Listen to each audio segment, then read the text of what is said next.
Hello everybody, again welcome back to our channel. Today also I got another video. In this video I will be showing you how you can simply go ahead and check your liked videos there on YouTube. But before we start with our video, please do make sure to like our video, subscribe our channel, and yes, without any further delay we will simply go ahead and start our video. So what you're gonna do is simply go ahead, first open your YouTube. Once you're in your YouTube, simply go ahead, tap on this profile icon right there, tap on your data in YouTube, scroll down, you will see this bunch of options right there. So what you're gonna do is tap on this manage your YouTube watch history right here.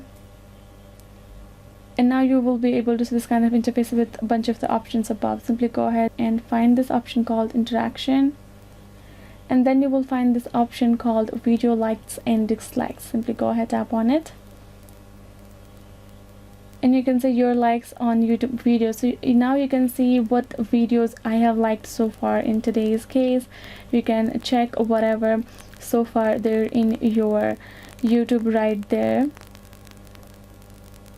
there from the settings that I showed you over here. So yes guys, this is how you can simply do it. I hope this video was helpful. Thank you so much for watching. I'll see you guys next time.